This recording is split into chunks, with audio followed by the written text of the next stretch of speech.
রেডিওর কাহিনী, শব্দের আড়ালের লুকোনো কথা। রেডিও সিলন, তার ঐতিহ্যময় রূপকথা।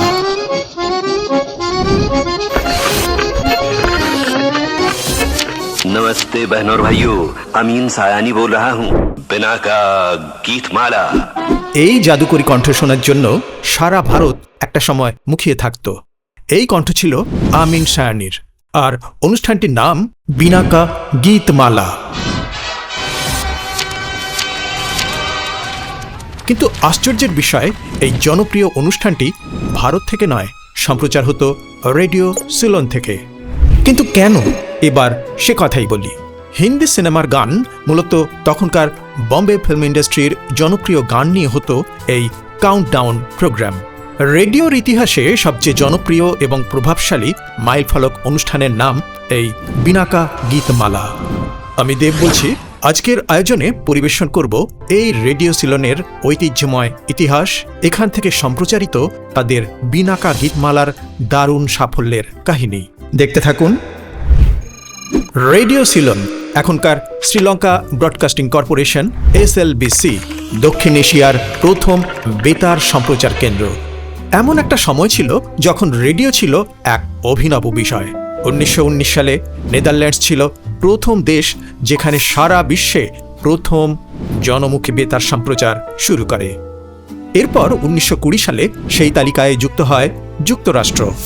1922 সালে BBC তাদের সম্প্রচার শুরু করে, আর তার অল্প কিছুদিনের মধ্যেই 1923 জুন থেকে ভারতে বেতার সম্প্রচার শুরু হয়।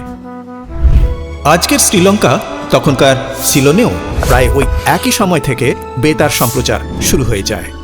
ব্রিটিশ শাসনের অধীনে ছিল দ্বীপরাষ্ট্রটি। ঠিক ওই সময়ে সিলন টেলিগ্রাফ বিভাগে কর্মরত ছিলেন এডওয়ার্ড হার্পার নামের এক ইংরেজ ইঞ্জিনিয়ার। ওখানের স্থানীয় আর ব্রিটিশ বংশোদ্ভূত কয়েকজন উৎসাহী ব্যক্তির সহায়তায় তিনি 1923 সালে প্রতিষ্ঠা করেন সিলন ওয়্যারলেস ক্লাব। প্রথম বিশ্বযুদ্ধের সময় আটক করা একটি জার্মান সাবমেরিন থেকে পাওয়া বেতার সরঞ্জাম ব্যবহার করে একটি ট্রান্সমিটার তৈরি করে তারা শুরু করেন পরীক্ষামূলক সম্প্রচার। কলম্বোর ফোর্ট এলাকায় একটি ছোট কক্ষ থেকে তারা তখন গ্রামোফোনে গান সম্প্রচার করতেন। কিন্তু পরবর্তী 2 বছরের মধ্যে সিলনের রেডিও সম্প্রচার এক ধাপে অনেকটাই এগিয়ে যায়। কিভাবে? দেখুন, 1925-এর আগে পর্যন্ত রেডিও সম্প্রচার নিয়ে ভারত সহ সিলনে এই যে উদ্যোগগুলি গড়ে উঠেছিল তার সবগুলি ছিল ব্যক্তিগত আগ্রহের শৌখিন অপেশাদার কার্যক্রম। এই 1925 সালের 16 ডিসেম্বর সেই প্রাথমিক সিলন ওয়্যারলেস ক্লাব থেকে সরকারিভাবে গড়ে উঠল Colombo radio. British governor sir Hugh Clifford আনুষ্ঠানিকভাবে উদ্বোধন করেন এই বেতার কেন্দ্রের।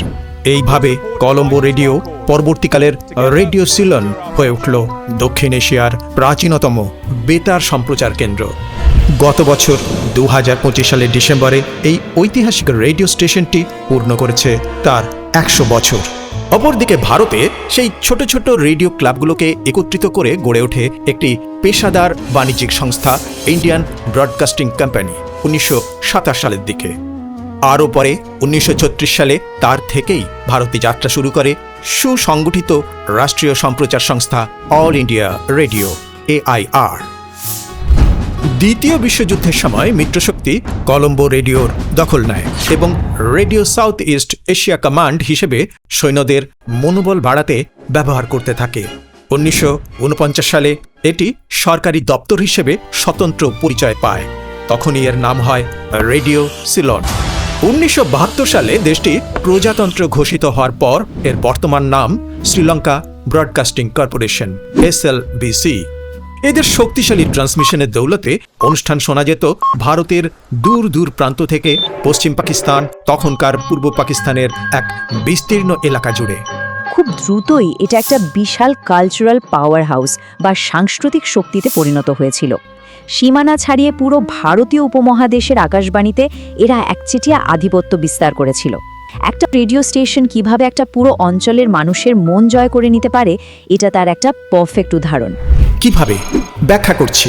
1950-এর দশকে আমাদের দেশে ভারতে বিবিধ ভারতের মতো কোনো বিজ্ঞাপনী সম্প্রচার ব্যবস্থা চালু ছিল না। অল ইন্ডিয়া রেডিওতে তখন বাণিজ্যিক বিজ্ঞাপন ও পাশ্চাত্য গান প্রচারের সুযোগ ছিল খুব কম। তখন থেকেই ভারত সহ আশপাশ অঞ্চলের বিজ্ঞাপনদাতাদের প্রধান ভরসাস্থল হয়ে ওঠে রেডিও সিলন। 1950-এর দশকে আকাশবাণী হিন্দি সিনেমার গান বন্ধ করে দেয়, কিন্তু সাধারণ মানুষ চাইতো ঠিক উল্টোটা। এই সুযোগটাই কাজে লাগায় রেডিও সিলন। তারা শুরু করে নিয়মিত হিন্দি গানের অনুষ্ঠান। খুব দ্রুত ভারতীয় শ্রোতারা আকাশবাণী ছেড়ে ভিড় জমাতে শুরু করে রেডিও সিলনে। 1951 সালের 30 মার্চ আনুষ্ঠানিকভাবে শুরু হয় রেডিও সিলনের হিন্দি সম্প্রচার সেবা। হিন্দি বিভাগ চালু করার পরের বছরই ডিসেম্বরে আমিন সায়ানির সঞ্চালনায় ঐতিহাসিক বিনাকা গীতমালা সম্প্রচার শুরু হয়। এটাই এই স্টেশনকে দক্ষিণ এশিয়ায় জনপ্রিয়তার শীর্ষে নিয়ে যায়। 1952 সালে শুরু হয় বিনাকা গীতমালা। অনুষ্ঠানটির স্পন্সর ছিল বিনাকা টুথপেস্ট কোম্পানি। এটি ছিল জনপ্রিয় হিন্দি গানের সাপ্তাহিক কাউন্টডাউন অনুষ্ঠান। এর উপস্থাপক 20 বছরের তরুণ আমিন সায়ানি। তার কণ্ঠ, উপস্থাপন ভঙ্গি এবং বিখ্যাত সম্ভাষণ नमस्ते बहनों और भाइयों, শ্রোতাদের মনে এক আলাদা জায়গা করে নেয়। मैं आपका दोस्त अमीन सायानी बोल रहा हूँ। नमस्ते बहनों और भाइयों, बिना का गीतमाला।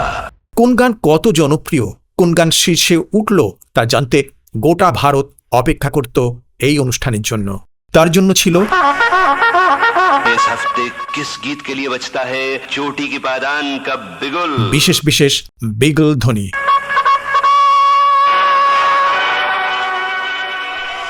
बैजू बावरा, तू गंगा की मौज में जमुना का धारा, तू गंगा। বিনাকা গীতমালা শুধু একটি রেডিও অনুষ্ঠান ছিল না, হয়ে উঠেছিল ভারতীয় জনপ্রিয় সংস্কৃতির অংশ। চায়ের দোকান, রেল স্টেশন, বাজার, বাড়ি সর্বত্র মানুষ শুনত এই অনুষ্ঠান। অনেকের মতে ভারতীয় চলচ্চিত্র সঙ্গীতকে জনপ্রিয় করার পেছনে বিনাকা গীতমালার ভূমিকা ছিল অসাধারণ। ভারতে অখণ্ড ঐক্য ভাবনায় হিন্দি ফিল্ম গানের প্রসার নিয়েছিল বিশেষ ভূমিকা। রেডিও সিলনের এই বিপুল জনপ্রিয়তা আকাশবাণীর নতুন পরিষেবা বিবিধ ভারতী গড়াকে ত্বরান্বিত করেছিল। সে অন্য কথা, বারান্তরে বলা যাবে আজও বহু মানুষের স্মৃতিতে বেঁচে আছে সেই কণ্ঠ। नमस्ते बहनों और भाइयों, রেডিও সিলন আর বিনাকা গীতমালা শুধু অনুষ্ঠান ছিল না, ছিল এক সময়ের আবেগ। ভিডিওটি ভালো লাগলে লাইক করুন, শেয়ার করুন আর সাবস্ক্রাইব করতে ভুলবেন না। এতক্ষণ দেখছিলেন রেডিওর কথা পর্ব 2, রেডিও সিলন। আজ এই পর্যন্ত। নমস্কার।